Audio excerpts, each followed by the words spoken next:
Hey, welcome in, art peeps. Happy art day to you guys. I am really excited because I have not done this project yet before, but I've seen it all over the place. They are these really cool blended value candy canes on here. So that is what we were doing today, and I'm going to show you how to turn it into a brand new kind of unique project. Before we get too far along here, don't forget to hit the subscribe button, hit that subscribe button, like, love. Share this with all your art friends out there so we can have more fun on my channel. New videos every single week coming out. I'm going to start with my sheet of paper going up and down. The easiest way that I have found to do a candy cane is kind of with a line that is like a upside down J. So I'm going to start it at the bottom and then go all the way up with a little loop and then a curvy line on this bottom.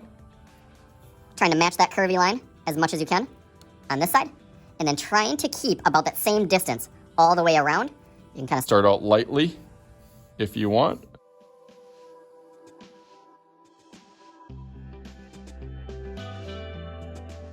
Looks great on there. You can go ahead and put some curvy kind of stripes on here.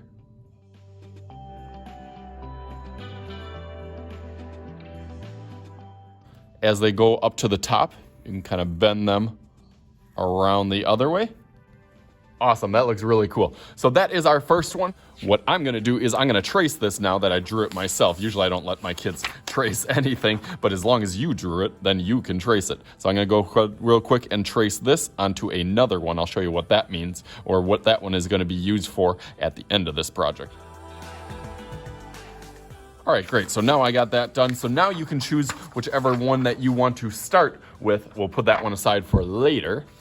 Okay, now the next part is completely up to you. For tools and supplies, you can do whatever that you want. I got my box of oil pastels over here. I also have a whole bunch of crayons over here. You could do this in crayons, or I got some really cool chalk that I'm gonna use on here. I actually did this before. So I got 3 different options, and then you can kind of pick and see which one that you like best.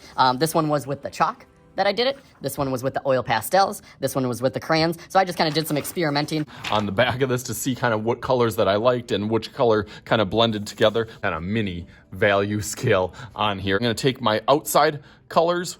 The outside would be the darkest, and then it gets lighter as you go towards the middle. So I'm gonna go through that really quick. I'm gonna start by kind of turning it on its side and going my color a little bit dark and then a little bit lighter as it goes through the middle, trying to leave a middle section of white in the middle. So I'm gonna go through that real fast.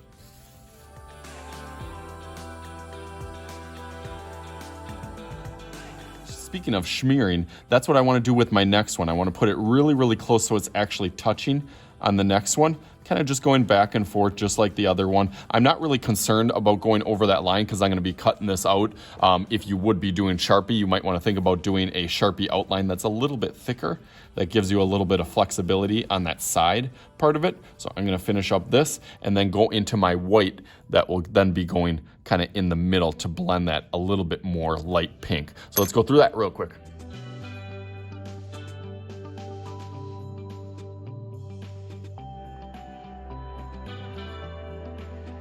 All right, nice, doesn't that look awesome? You can definitely tell if you're someone that likes a little bit more control, the crayons give you probably the most control, I would say, then oil pastels gives you a little bit brighter colors, but a little bit less control than the crayons, and then chalk is probably the least control. So if you like some of that control, or if you like to be a little bit more abstract, you can kind of pick whatever supplies works the best for you. So now I'm gonna grab my scissors and I will cut this out real quick.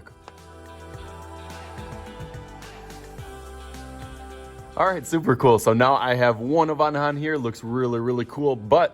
And just like that, oh, look at that, it's 2 of them. But guess what?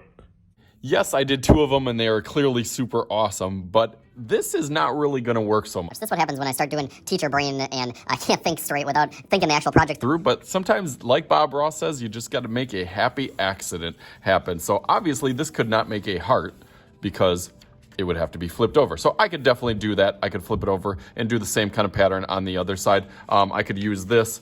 Maybe I could turn it into, oh, look at this. Look at, I could make it an S or a giant S for Mr. Shooty on there. That might be kind of cool. Ooh, I kind of like that on there actually. But I am gonna take this. So I use this as a kind of a template now to do my tracing, and then I did an opposite one. So now just like that, there it is. So we got it all figured out on here now, but you don't have to use black paper even on here. You could, and I might even have my students just choose whatever color that they want to mount theirs on for here. They can kind of match it up to see which one works the best.